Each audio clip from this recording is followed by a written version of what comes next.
Los Angeles, a world of diverse and sometimes bizarre lifestyles.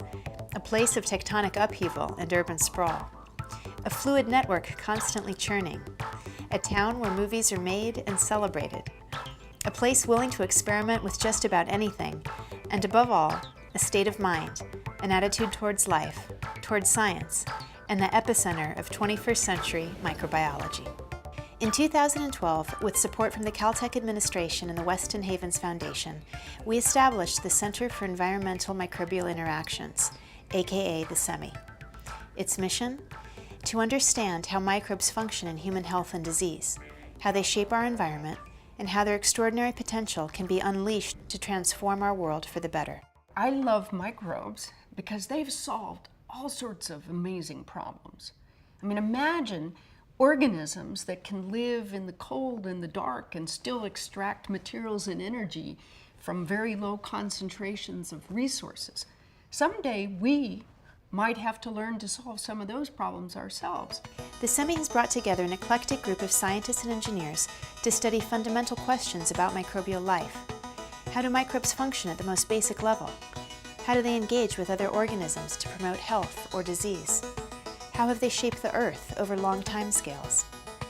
Linking all participants in the CEMI is an appreciation for the power of the microbe and the recognition that our ability to harness these creatures to solve important societal problems is still in its infancy. I read a one-page editorial about microbes that live in our gut and how many of them there were, literally hundreds of species of bacteria that live in humans, and nobody was studying them. And we knew they were there. We've known they're there for hundreds of years, and I thought to myself, well, this is really the frontier of microbiology. I like to say that studying termites is like being an eco-tourist in a miniature Alice in Wonderland. The termite gut is a very tiny drop of water, but in it is this little miniature ecosystem that you find nowhere else in nature, that's dynamic, fascinating shapes, fascinating movements, and without these microbes, the termite cannot digest wood, so it's all a group effort. And that was enough for me to say, okay, I need to know more. The sorts of things that we're up to have to do with just trying to figure out how it all works. So it's not so much there's an application in mind as what the heck are these microbes doing? Like, for example, we're thinking about viruses at the present that are in our mouths. There's all these different species of microbes in your mouth. Turns out there's viruses that attack them. What are they doing there? What are they up to? So the CEMI started because our provost recognized that we'd created something very special here at Caltech, where serendipitously a bunch of people had come in through different divisions on campus that happened to be working with microbes as a pivotal point in their research. And there was a recognition that if we were able to bring this group of people together into community, it could foster some very exciting interdisciplinary activities. The microbiology program at Caltech brings in all these different points of view. For example, I come from engineering. I want to use microbes to build new forms of life that will solve problems. But then you also have people who come in from the fundamental biology, using microbes as model systems to understand genetic regulatory networks, or using microbes to understand how life has evolved on this planet. All these different questions center around the microbial world. In microbiology today, we need people who can work with a wide range of species, who are quantitative, and who can examine microorganisms from diverse perspectives using complementary tools. The CEMI fosters this type of interdisciplinary approach, bringing together faculty, postdocs, and students to explore microbial systems across spatial and temporal scales. One of the things that's really been exciting for us is developing this idea of looking quantitatively at individual cells in movies, following the levels and activities of molecules over time.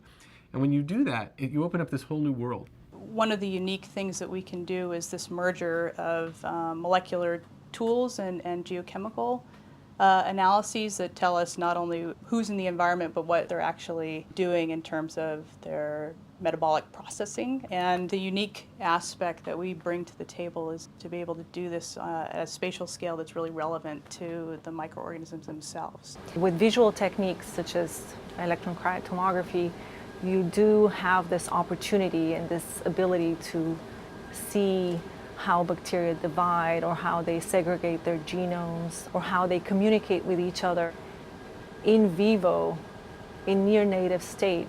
I can't explain the feeling of seeing something for the first time and being the only one ever on the planet who has seen it. One of my favorite things about Caltech is how interdisciplinary it is.